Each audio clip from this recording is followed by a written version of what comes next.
मनुष्य जिस प्रकार हवा और पानी के बिना जीवित नहीं रह सकता, उसी प्रकार भोजन के बिना भी जीवित रहना असंभव है। उसी भोजन के जरूरत को देखते हुए पृथ्वी पर कुछ मनुष्य मांसाहार का सेवन करते हैं तो कुछ शाकाहार का सेवन करते हैं। हमारे मन में हमेशा यह प्रश्न उत्पन्न होता रहता है कि मांस खाना पाप की श्रेणी में आता है या पुण्य की। इस वीडियो के माध्यम से आप जान पाएंगे कि हमारे वेदों और पुराणों के अनुसार कौन सा भोजन श्रेष्ठ है।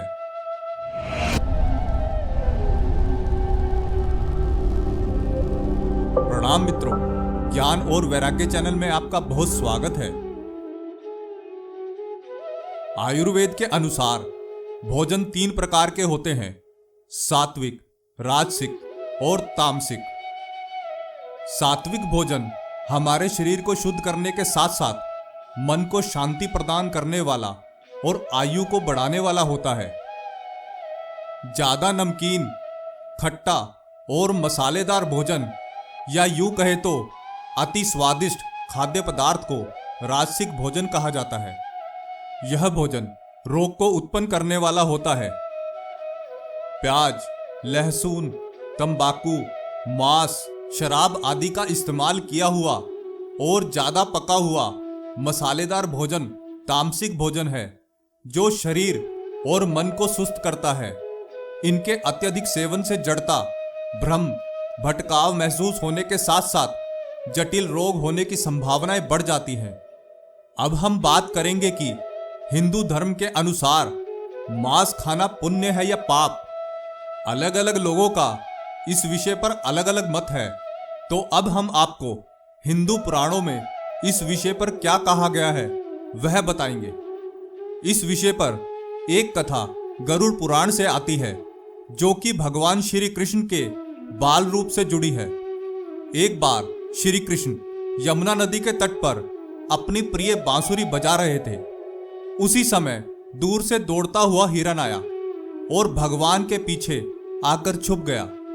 वह बहुत डरा हुआ था।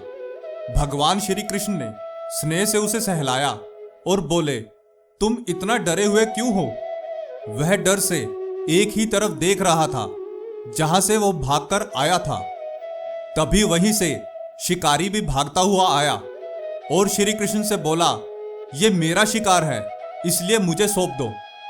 भगवान बड़े प्रेम से बोले, हर प्राणी के जीवन पर सबसे पहला अधिकार स्वयं उसी का होता है, फिर तुम्हें यह कैसे लगता है कि इस पर सिर्फ तुम्हारा अधिकार है? भगवान के ऐसे वचन सुन शिकारी क्रोध से भर गया और बोला, तुम मुझे ज्यादा ज्ञान मत दो, ये मेरा शिकार है और मैं इसे पका के खाना चाहता हूं। यह सुन भगवान फिर बोले, किसी जीव के प्राण लेकर उसका भक्षण करना पाप है, तो तुम ऐसा करके क्यों पाप कमाना चाहते हो? वह शिकारी बोला, मुझे पाप और पुण्य का भेद नहीं पता, बस पता है तो यह मेरा भोजन है और मुझे जीवित रहने के लिए भोजन की आवश्यकता है, और वैसे भी मैं इसके प्राण हर कर इसे जीव बंधन से ही तो मुक्त कर रहा हूं। यह तो पुण्य कर्म हुआ ना, फिर आप मुझे पुण्य कर्म करने से क्यों रोक रहे हो? और जहां तक कि मैंने शास्त्रों के बारे में सुना है, जीव हत्या तो उसमें भी उचित बताई गई है। वह फिर बोला, राजा महाराजा भी तो शिकार किया करते हैं, तो सारे पाप पुण्य क्या केवल निर्धनों के लिए ही बने हैं? भगवान श्री कृष्ण मन में विचार करने लगे कि तामसिक भोजन करने के कारण इसकी बुद्धि क्षीण हो गई है, जिससे यह कुछ भी समझ नहीं पा रहा है। भगवान को गहरा विचार करता देख वो शिकारी बोला, चलिए अब आप ही मुझे बता दीजिए कि मांस खाना पुण्य है या पाप? यह सुन भगवान श्री कृष्ण बोले, ठीक है, अब मैं तुम्हें एक कथा सुनाता हूं, जिससे तुम्हें ज्ञात हो जाएगा कि मांस खाना पुण्य है या पाप। शिकारी ने मन में विचार किया कि कथा सुनकर थोड़ा अपना मनोरंजन कर लेता हूं, उसके पश्चात हिरन को तो मैं ले ही जाऊंगा। भगवान बोले, एक बार मगध में सूखे के कारण अन्न का उत्पादन बहुत कम हो गया था, और यह देख वहां के राजा बहुत चिंता में डूब गए, क्योंकि वह जानते थे कि यदि इस संकट का जल्दी ही कोई समाधान नहीं निकला तो राज्य में जमा किया अनाज भी जल्दी खत्म हो जाएगा और सारी प्रजा बहुत बड़े संकट में पड़ जाएगी। राजा ने इस समस्या के निवारण हेतु तत्काल अपने सभी मंत्रियों व सलाहकारों की बैठक बुलाई। बैठक में राजा बोले कि आप सभी के मत में ऐसी कौन सी सबसे सस्ती वस्तु है जिससे हम इस समस्या को सुलझा सकते हैं। राजा के मुख से ऐसे वचन सुन सभी मंत्री विचार करने लगे कि अन्न, सब्जियां, फल इत्यादि को उगाने में तो बहुत समय और श्रम लगेगा। तभी शिकार का शौक रखने वाला एक मंत्री सभा में खड़ा होकर बोला, हे राजन, मेरे मत में सबसे सस्ता और आसानी से मिलने वाला भोजन मांस है, जिससे हमारी प्रजा भूखी भी नहीं रहेगी और हमारा राजधन भी बचा रहेगा। मंत्री की बात सुन बाकी सब मंत्रियों ने भी उसका समर्थन कर दिया। केवल महामंत्री शांत बैठे रहे।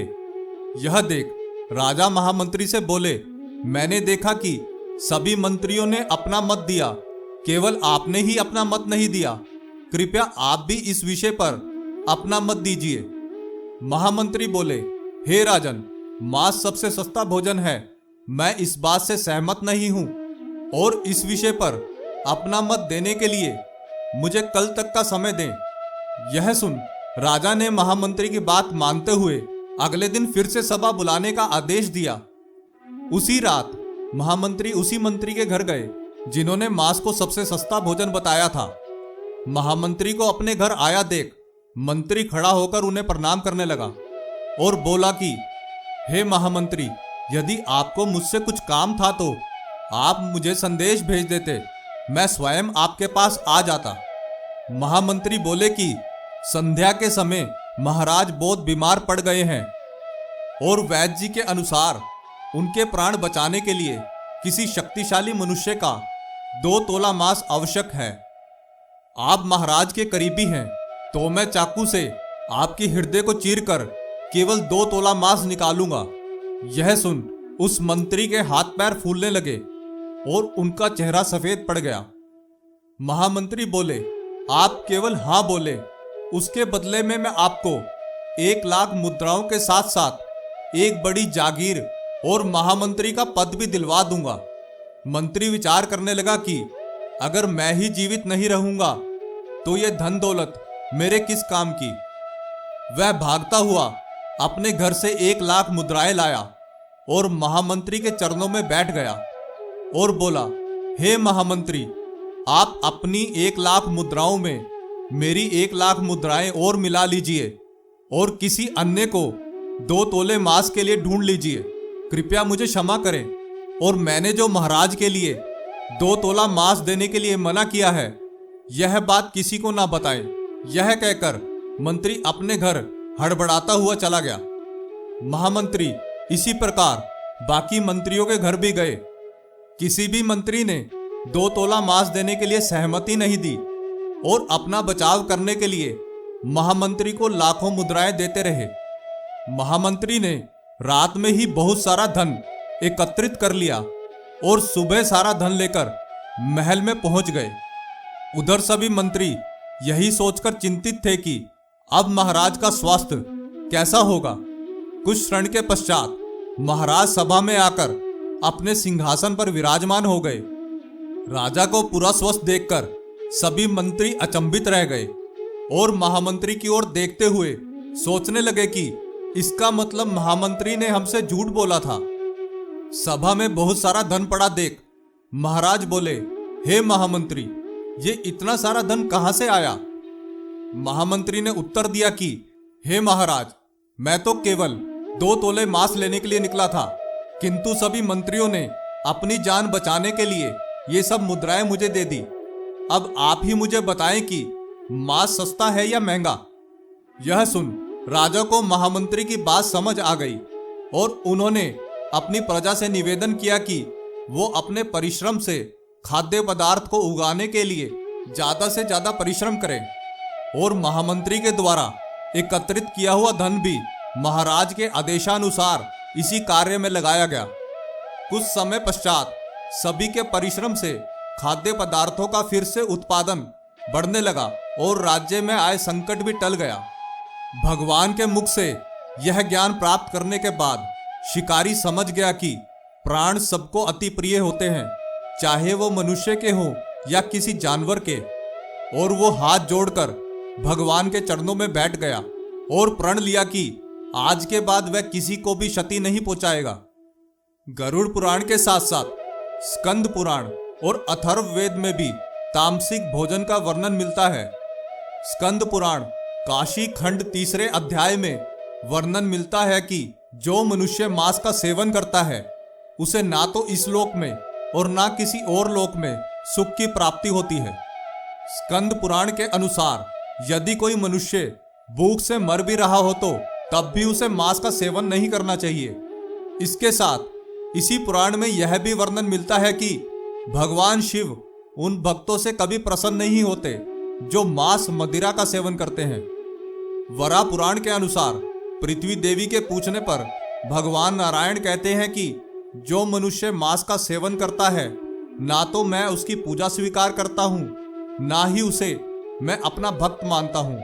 और तो और मेरी दृष्टि में उससे बड़ा पापी और कोई नहीं है। भगवत गीता के अनुसार भगवान श्री कृष्ण कहते हैं कि जो मनुष्य मांस मदिरा का सेवन करता है उसकी बुद्धि क्षीण होने लगती है और उसका अपनी इंद्रियों पर नियंत्रण नहीं रहता। वह कई तरह के अपराध का भागीदार बनने लगता है। अथर्ववेद के अनुसार मनुष्य के लिए सात्विक भोजन सबसे श्रेष्ठ है, जो मनुष्य के मन को शांति प्रदान करने वाला होता है। हमारे वेदों और पुराणों के अनुसार किसी भी प्राणी की हत्या करना या उसके मांस का सेवन करना निषेध है और उसे महापाप की श्रेणी में रखा गया है। आशा करते हैं कि हमारी प्रस्तुति आपको काफी पसंद आई होगी। आपसे अनुरोध है कि इस वीडियो को ज्यादा से ज्यादा लोगों तक पहुंचाने के लिए लाइक, शेयर और सब्सक्राइब करें। धन्यवाद।